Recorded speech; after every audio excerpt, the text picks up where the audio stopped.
Hello viewers! If you are a developer of Orion Drift and take all this feedback to heart and apply it directly, the game will be a million times better. Thank you! Releasing things early. Another axiom is severely underestimating the importance of first impressions. People are always complaining, asking why are you releasing such buggy and unfinished content, and they always respond with something along the lines of we believe in releasing things early and building with the community. If you don't like it, this is early access, you can come back later. But what they're failing to consider with this is that most people won't come back later. Most people who get a first bad impression assume the game will always feel that way and simply never return. If you don't believe that, look at the player counts. The oldest data I was able to find is from March of this year, which is like 7 or 8 months ago. Back then, the game sat at around 7,000 concurrent players. Orion Drift now averages around 3,500 concurrent players, or peak per day. And that peak has been steadily declining. The highest peak we've gotten in months was 4.8 thousand, and that was when the game got hacked. Yeah.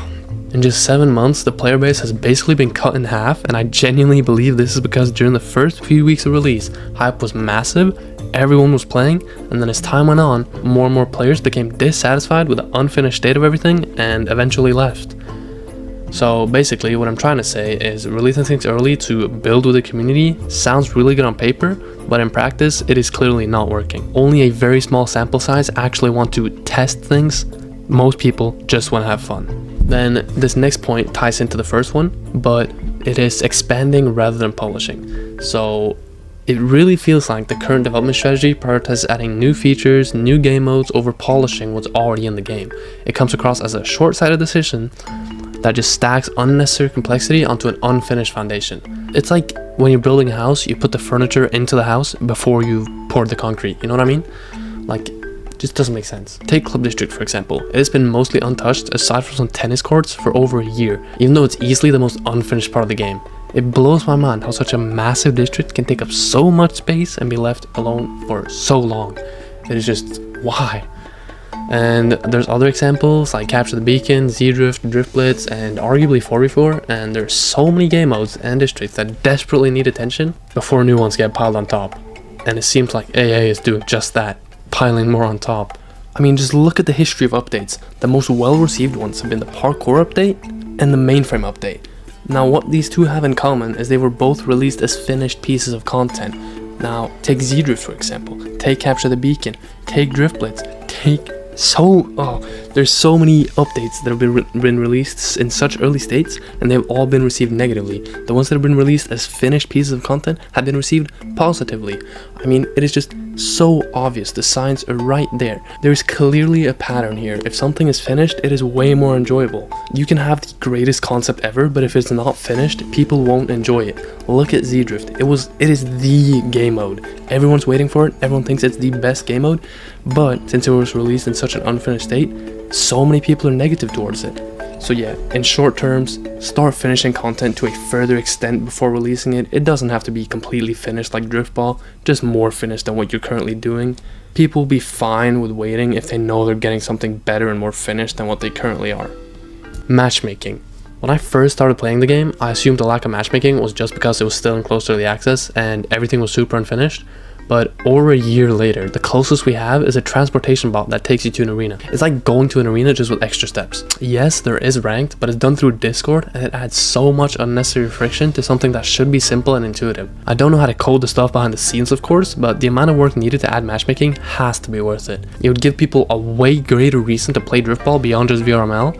It massively streamlined the experience. It'll let people grind ranked like for hours and hours, get on, grind ranks, get off, without depending on Discord and all that friction. It would just improve the accessibility for everyone so much. And like a very rough version of how I think this could work is you'd hop into any server, go to some form of a ranked station, hit a button to enter a queue, and while waiting you can do whatever on the Orion, you can quests, whatever, and then when a match is found, some cool screen shifting animation comes onto your screen, and boom, you get teleported to the arena, and poof, you got ranked.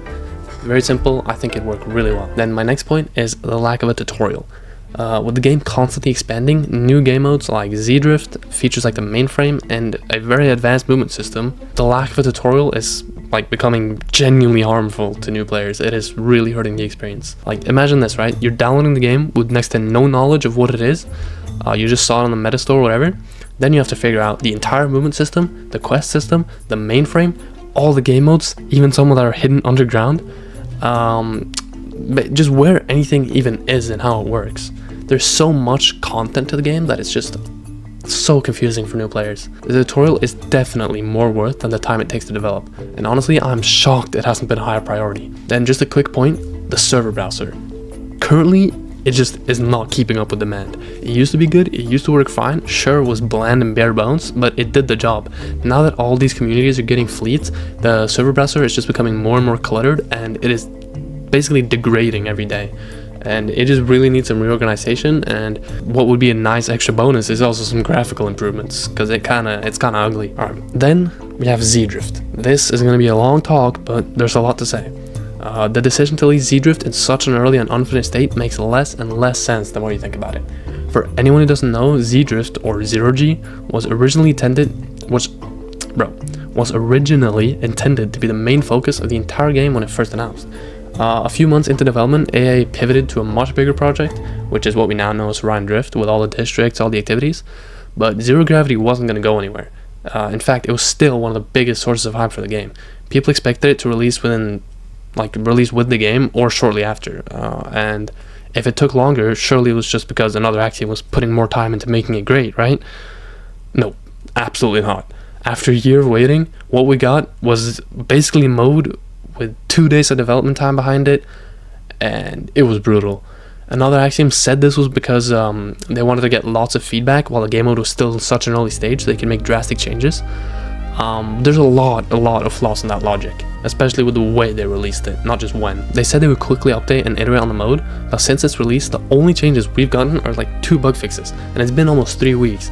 I know that doesn't sound like a lot, but it kind of is when it was released in such a terrible state. Now, I'm not saying they'll never update it, but at this pace, especially considering just how rough the mode is, it's not looking good. Players are rapidly losing interest. Now, they could have easily released it to the comp build, which for those who don't know, it's like a separate version of the game, where they can make rapid updates and constantly make changes and push updates without affecting the live build. I don't know how to explain it. You search it up, man, you'll find it out. But anyway, because now most people think Z-Drift is just bad, well, because it currently is, but that reputation is going to stick and it's going to be hard to undo. Similar to how it is with the entire game right now, but that's a yap I won't get into. Now, I know that explanation sounds like a lot of just gobbledygook, but trust me, it makes sense if you just listen. And then we have the biggest point, in my opinion, which is prioritization. This connects to basically everything above, and it's a really big subject. So I think the things another axiom is choosing to prioritize right now, they're pretty strange and they're just illogical. Compared to what they're currently working on, there's so many things that the game just desperately needs. And where's the tutorial? Where's the matchmaking? Where's the real in-game competitive support? Where's the club revamp, man? These things wouldn't even take as much work as some of the features they're currently making. Like, a developer once told me in some messages or something that some things, this is quoted by the way, some bits like the club district are put on the back burner as we decide the best ideas to improve areas, and that is factored into timing/strategy, which is above my pay grade. That probably basically means the project lead and the chief creative officer are making these calls. So to those people, why are these the priorities? Because from the outside, it's mind-boggling. Then another point is the social/casual versus the competitive side of this game. There's a fine line in this game between catering to casual players and supporting the competitive scene. It's important to balance both, but right now that line is heavily skewed towards the casual side, at least from what it looks like from the outside view.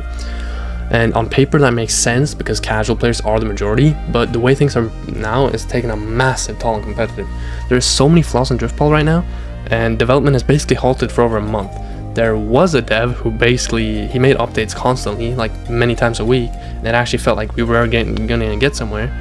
But he left to work on his own Zero-G game. No shot. Now, there are a lot of theories on why he left. I'm sure you can imagine the general idea, but either way, competitive development is almost non-existent right now, which is really sad for a game that advertised itself with such a huge competitive focus, and this all happening in the middle of the first VR melt season.